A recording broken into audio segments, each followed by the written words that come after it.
Hi, hi everybody, welcome back. Welcome to the second video about my helicopter game. Just like last time, I'm very excited to show you what I've been working on. But before I get into that, let me just thank you real quick, everybody who commented on the last video, who just watched it, who liked it. It was super amazing to see all the comments and read through them. Just pure joy thinking about your ideas and the stuff you wrote. Super amazing. Thank you very much.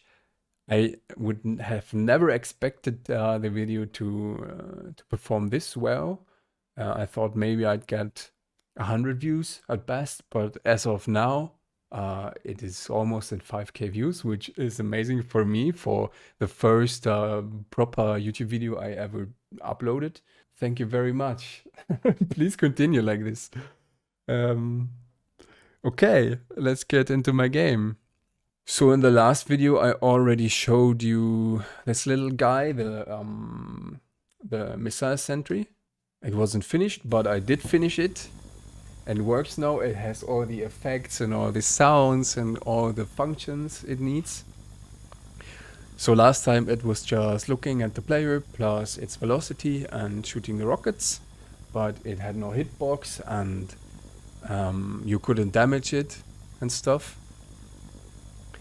And the first thing I did was add the little effect and also the sound for when the rockets come flying out. Then I gave him a box, so you can now actually damage him. And you can see it is damaged now. It has these little sparks or embers, whatever, coming out. And the smoke. And the turn speed is slower. And also the frequency of the missiles coming out is lower. And it takes 2 direct hits with a missile to actually destroy him.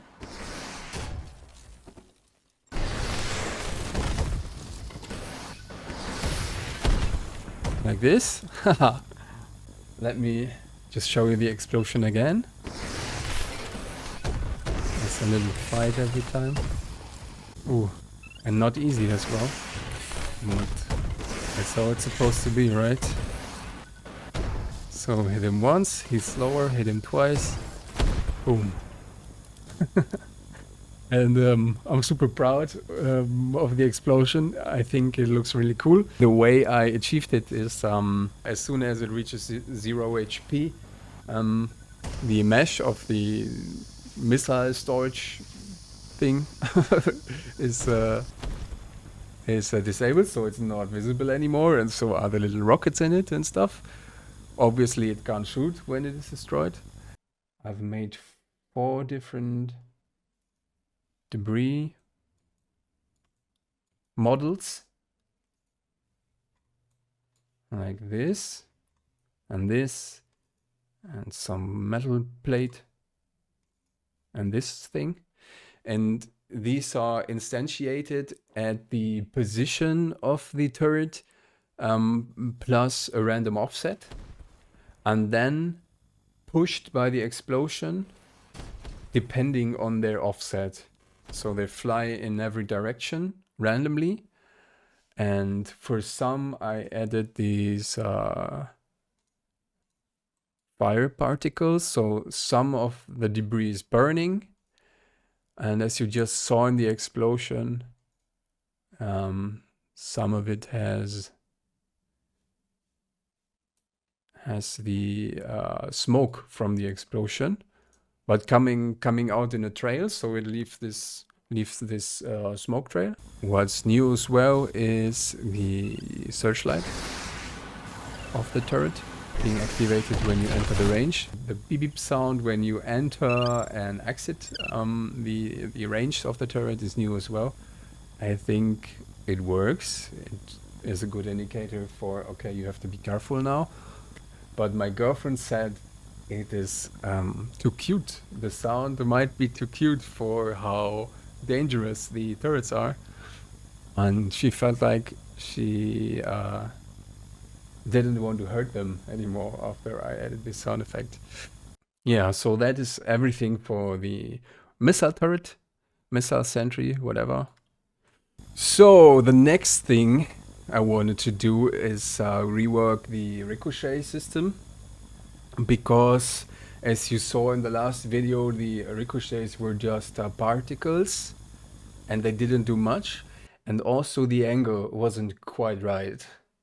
I don't know how I calculated it, but it looked okay in the end, kind of okay. But I still thought that I need to touch up on that, and that's what I did. So I've changed that there's no particles anymore.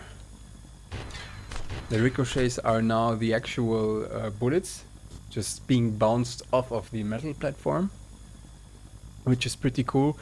And I also did the vector math, and they are now bouncing off in the correct angle.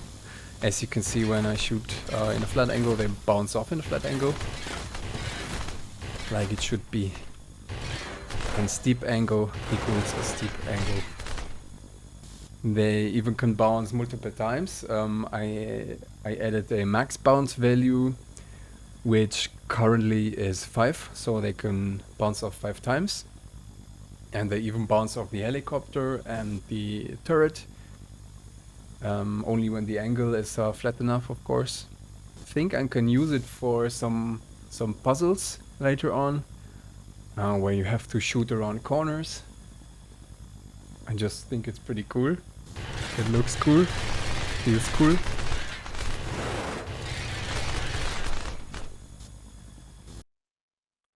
And let me just show you how it looks when it bounces off the helicopter.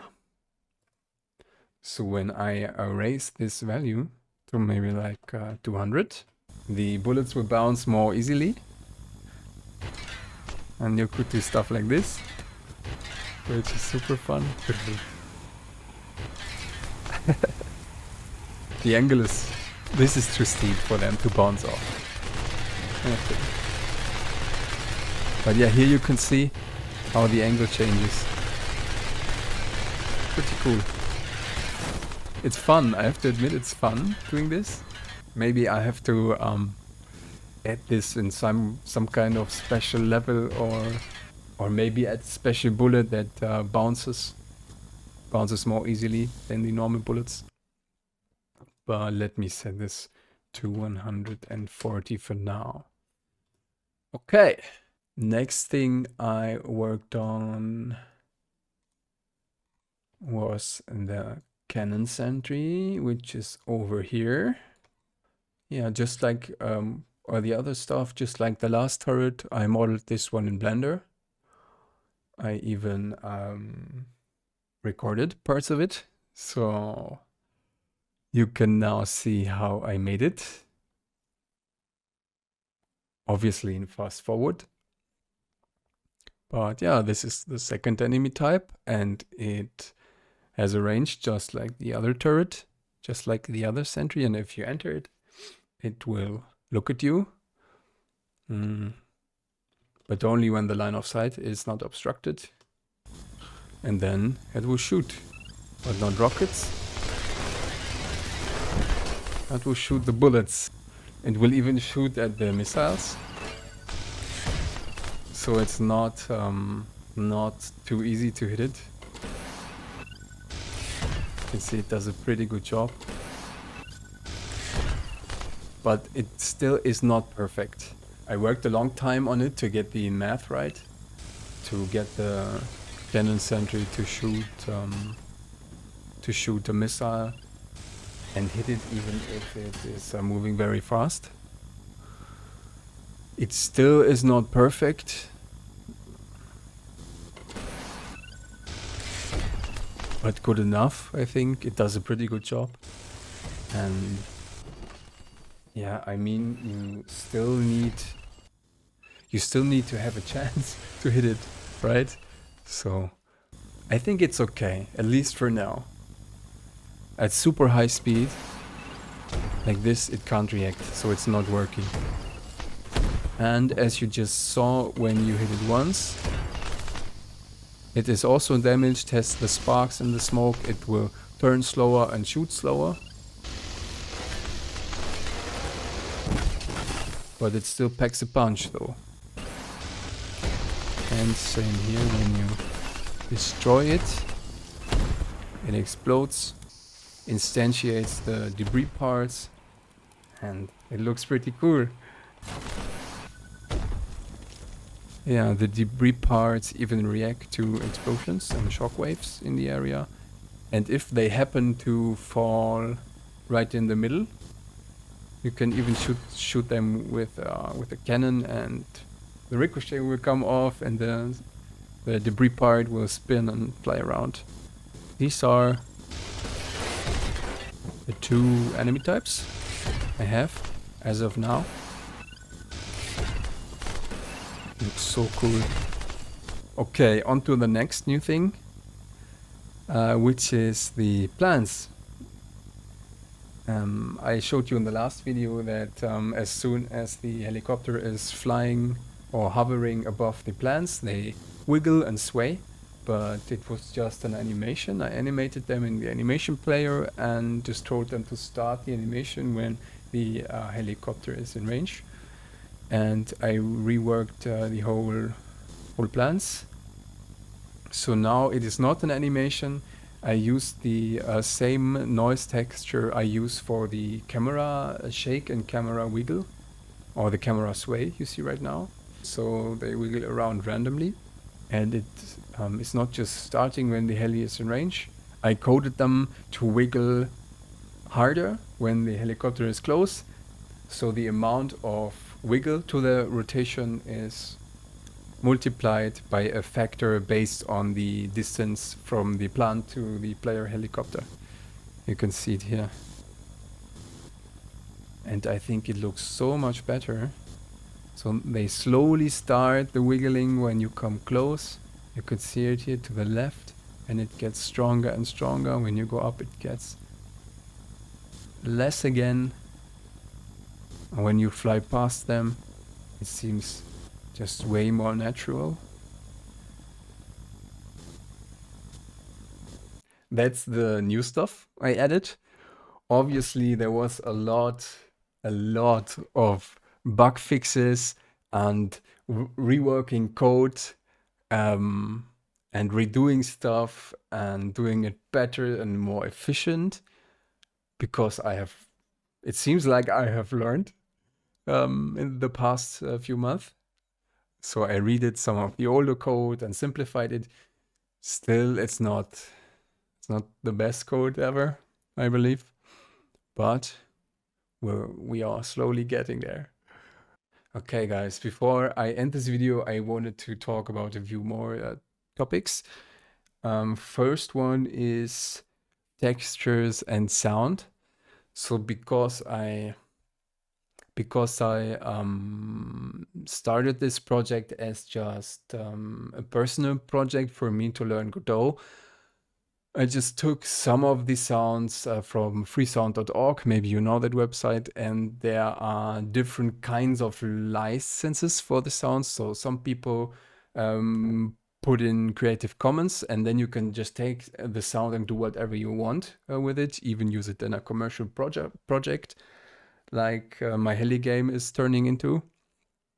And some people say you can use it in a commercial project, but you have to put me in the credits. And some say just use it for personal projects. And because I didn't pay attention to that at the time, I don't know which of my sounds, I don't even know which of my sounds are from Freesound, which ones I made myself, and which one are from a library I bought. And even if I knew, I wouldn't know I wouldn't know which license they have. So it seems like I have to redo a lot of the sound, yeah, to avoid some kind of licensing issue in my game. But yeah, I think I'll just use this as an excuse to do even better sounds, to rework the sounds and make it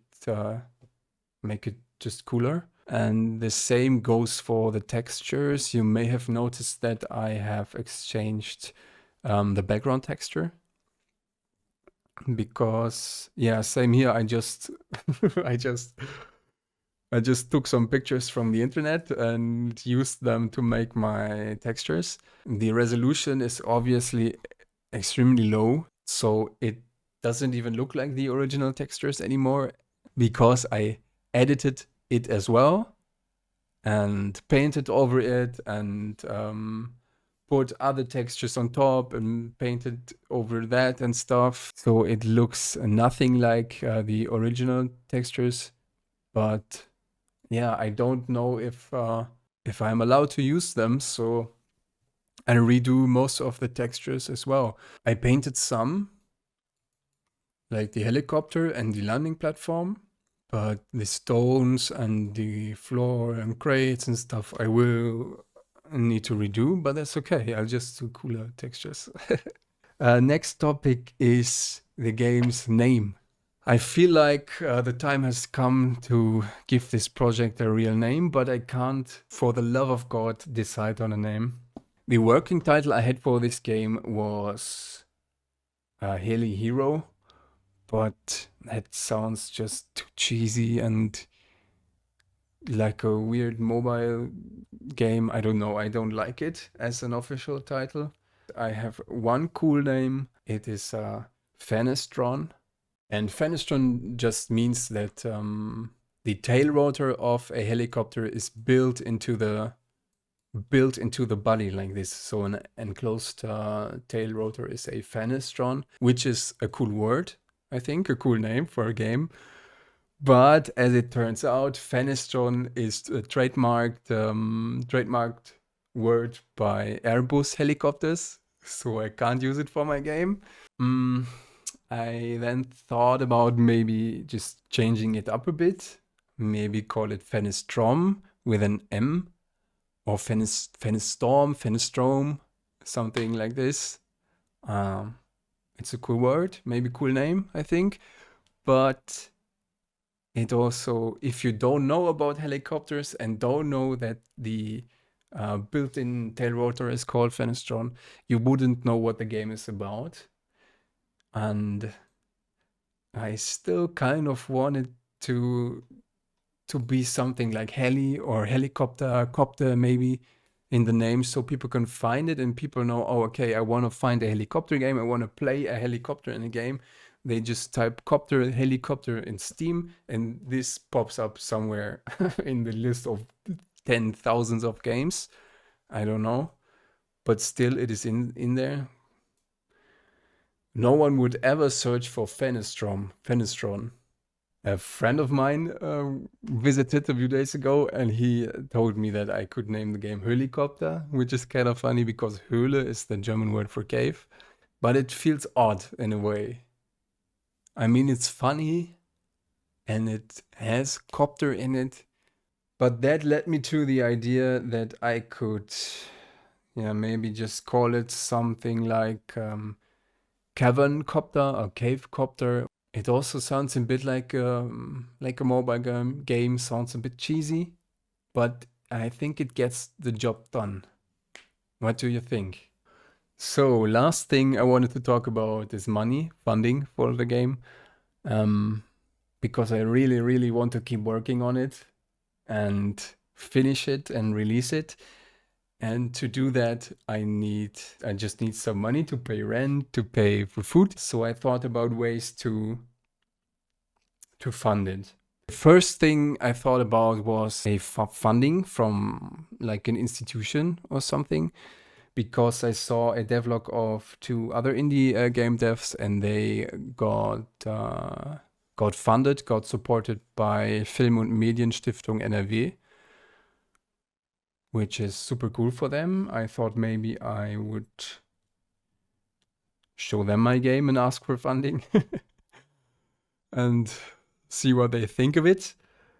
Second thought was Patreon, but I've never set up a Patreon. I don't know how, so I don't know if it's worth it, and I don't know what I could offer in return. And of course there's Kickstarter, but I really don't see my game being successful on Kickstarter. It's too small, nobody knows about it. I'm not a renowned game dev. Maybe you have an idea, maybe you already have some experience with game funding or Patreon or some other platform I'm not aware of. So please let me know about it. Please let me know what you think about the Patreon idea or Kickstarter or whatever. Just like last time, leave a like, leave a comment, leave a subscription. It was amazing seeing all these subs. And I was super excited to read all of the comments. I replied to every comment, or almost every comment, I think. Thank you so much again. Thanks for watching again. And see you in the next one. Bye bye.